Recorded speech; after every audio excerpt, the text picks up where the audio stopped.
Hello. हम आज बात करेंगे hydrolysis of ammonium chloride. Ammonium chloride it is the salt of strong acid and weak base. Strong acid HCl, weak base ammonium hydroxide, जो कि salt देगा और water produce करेगा। अब ये जो बना हुआ सॉल्ट है ये सॉलिड फॉर्म में आइसोलेट किया and this solid ammonium chloride is dissolve in water. Water में डाला, कुछ कॉन्सेंट्रेशन बनेगा उसका। Now this solution becomes acidic. Why it becomes acidic, let's see कि ये जो सॉलिड आपने डाला था जिसका कॉन्सेंट्रेशन बनाया आपने C concentration, that is the molarity. Salt है तो कंप्लीटली डिसोसिएट होगा, आपको मिलेगा ammonium ion Cl minus ion, that is concentration is going to be C and C। Many examples में सॉल्ट का कॉन्सेंट्रेशन हम फॉर्मुलेशन में लेते हैं, लेकिन वो वैसा नहीं रहेगा। आपको क्या करना पड़ेगा, focus on the ion concentration and not on the salt concentration. ऐसा क्यों? क्योंकि समझो मैंने ये सॉल्ट लिया, this salt is also a salt of weak base and strong acid. Weak base कौन सा है, अमोनियम हाइड्रोक्साइड है, एंड स्ट्रॉन्ग बेस कौन सा है, सल्फ्यूरिक एसिड है। ये अगर सॉल्ट कंसिडर करता हूँ तो इसका कॉन्सेंट्रेशन अगर C है तो उसमें से अमोनियम आयन बनने वाले क्या है, ट्वाइस ऑफ C, यानी कि सॉल्ट का कॉन्सेंट्रेशन और जिसका हाइड्रोलिसिस होने वाला है उसका कॉन्सेंट्रेशन अलग अलग है। So always remember to focus on the ion concentration not on the salt concentration, जिसकी वजह से गलती होने के चांसेस नहीं होंगे। चलो अगेन इसको देखते हैं कि अभी यहाँ पे अमोनियम आयन बन गए और Cl माइनस आयन बन गए। अमोनियम आयन का कॉन्सेंट्रेशन क्या है, this is C is the ammonium ion concentration. उसका वाटर के साथ इंटरेक्ट होगा तो ये कैटायन है which is the conjugate acid of this weak base, that is a cation over here। उसका हाइड्रोलिसिस होने के बाद H प्लस मिलेगा, बनने वाला वीक बेस है तो ये रिएक्शन पॉसिबल हो रहा है। Cl माइनस का हाइड्रोलिसिस अगर सोचते हैं तो HCl बनेगा, स्ट्रॉन्ग एसिड है, this reaction will not be possible. तो यहाँ पे सिर्फ एक ही आयन का हाइड्रोलिसिस होने वाला है और वो है अमोनियम आयन। तो किस तरह से हाइड्रोलिसिस होगा, पूरा के पूरा हाइड्रोलिसिस नहीं होगा, to some extent that is going to hydrolyse interact. इसलिए मैंने सिर्फ एक्सप्लेनेशन के लिए यहाँ पे सिंगल हेडेड एरो दिया है। For further I am writing it as a equilibrium part कि ये फिजिबल रिएक्शन है, किस तरह से इक्विलिब्रियम इस्टेब्लिश होने वाला है। तो अमोनियम आयन वाटर के साथ इंटरैक्ट होके कुछ अमोनियम हाइड्रोक्साइड बनेगा और H प्लस बनेगा, पूरा के पूरा कन्वर्ट नहीं होगा। So this is going to be a reversible part. जिसका कॉन्सेंट्रेशन C, ये कहाँ से आया है, यहाँ से आया है, ध्यान देना है। सॉल्ट का कॉन्सेंट्रेशन नहीं है, डिसोसिएट होने के बाद जो कैटायन का कॉन्सेंट्रेशन आया that you need to focus. इस केस में दोनों सेम है, इस केस में अलग अलग होगा। Now some of this is get hydrolyzed and that I am writing as a change in the concentration of ammonium ion is a CH minus its decrease in the concentration of ammonium ion. Now what is H? H is the degree of hydrolysis, कि some extent of hydrolysis, कुछ hydrolysis हुआ। Minus CH formation over here. Equilibrium आते आते ये कितना बचेगा, C minus CH, ये बन जाएगा CH and CH, where H is degree of hydrolysis, कि जो पूरा कॉन्सेंट्रेशन था उसमें से कुछ ही पार्ट हाइड्रोलाइज हुआ और वो क्या होगा, minus initial concentration into the degree of hydrolysis. ये एक इक्विलिब्रियम है, तो इक्विलिब्रियम के लिए एक इक्विलिब्रियम कांस्टेंट कंसीडर कर रहे हैं KH, which is actually including this water concentration also. यहाँ पे वाटर नहीं लिखा है मैंने, including in water concentration also.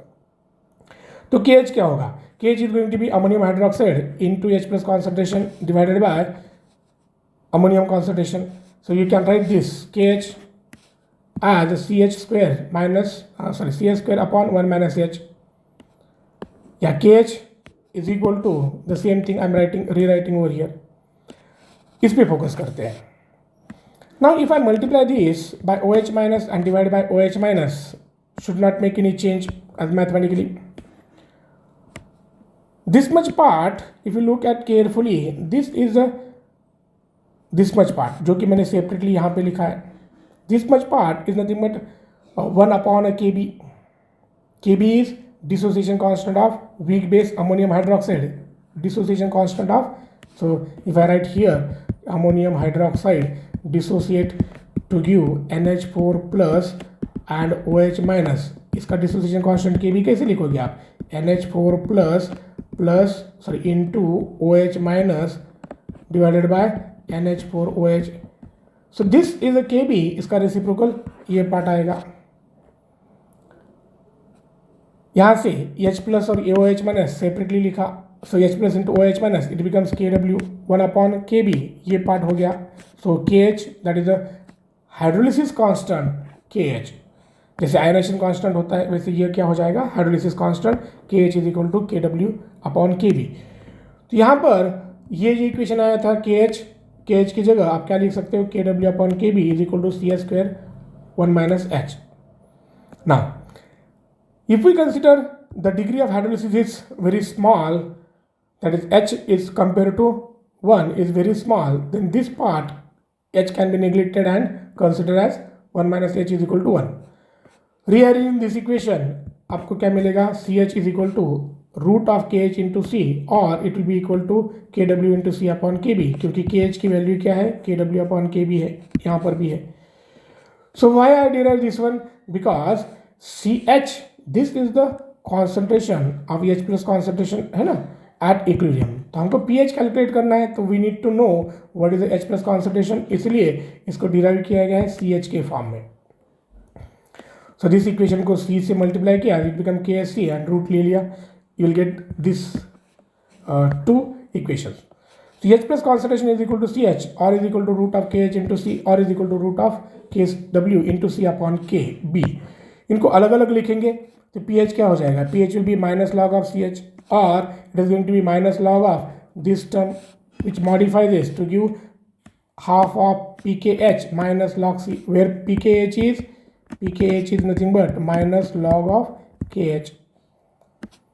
pKh is minus log of KH, that is the pKh. C is what? Again remember here C is not the salt concentration, C is the, every time you need to remember that C is the concentration of that ion which is being hydrolyzed, जिसका hydrolysis हो रहा है उसका concentration नहीं है। So you will get different equations. तो जो दिया गया है उसके हिसाब से आप कोई भी एक इक्वेशन यूज कर सकते हो। अगर कॉन्सेंट्रेशन दिया है, डिग्री ऑफ हाइड्रोलिसिस दिया है, you can use this equation. अगर हाइड्रोलिसिस कांस्टेंट दिया है और कॉन्सेंट्रेशन दिया है, you can use this one for calculation of pH.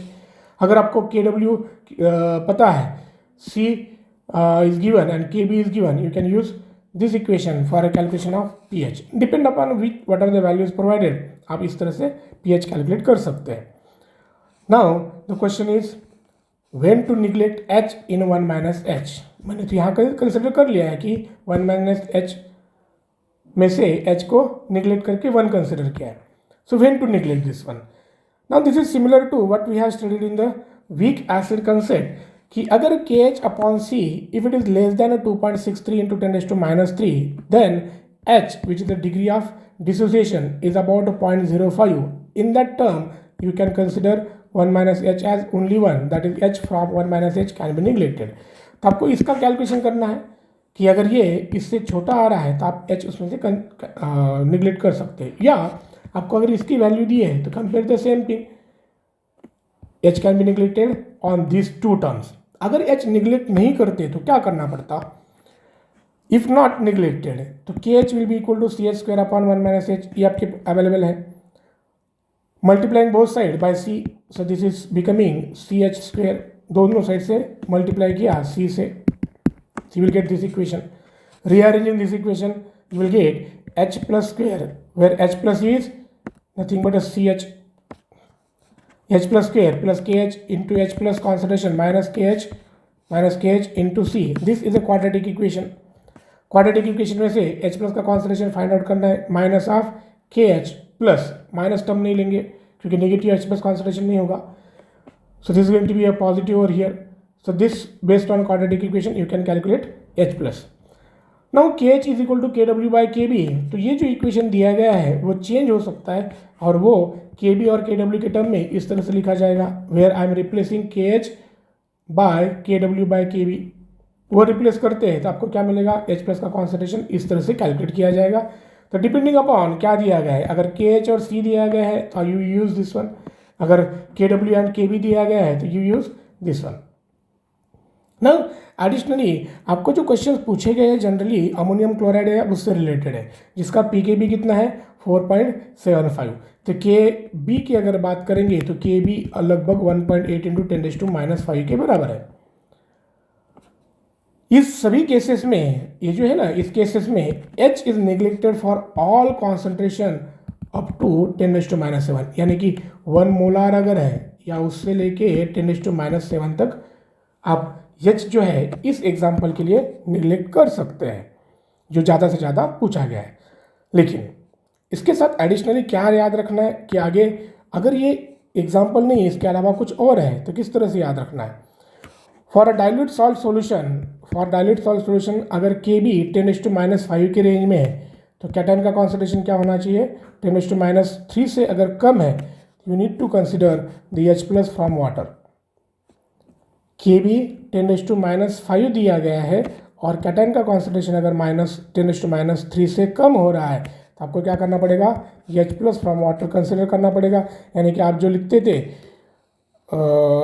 pH is equal to, यहाँ थोड़ा करेक्शन करेंगे, दिस इज H+ कॉन्सेंट्रेशन जो था ना, तो I write H+ concentration you need to consider as CH+ 10⁻⁷। H+ from water consider करना है कब, कि अगर ये इस रेंज में है और 10⁻³ से कैटायन का कॉन्सेंट्रेशन कम है।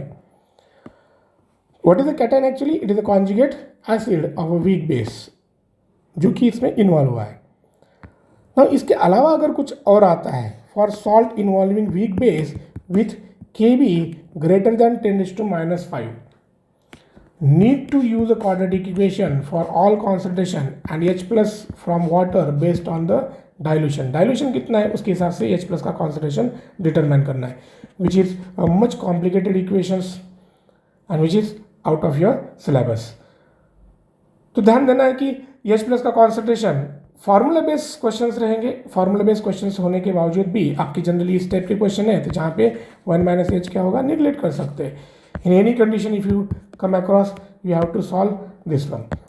जैसे कि इसके लिए अमोनियम क्लोराइड के लिए क्या है, for all H is neglected for all concentration. तो if you do not remember the exact formulas then you should know the methodology to reach that formula. Similarly हम नेक्स्ट इसमें देखेंगे कि हाइड्रोलिसिस ऑफ सोडियम एसिटेट, जो कि weak acid और strong base का salt है। For example weak acid acetic acid, strong base sodium hydroxide, then the salt form is sodium acetate. ये अपने नेक्स्ट वीडियो में रहेगा।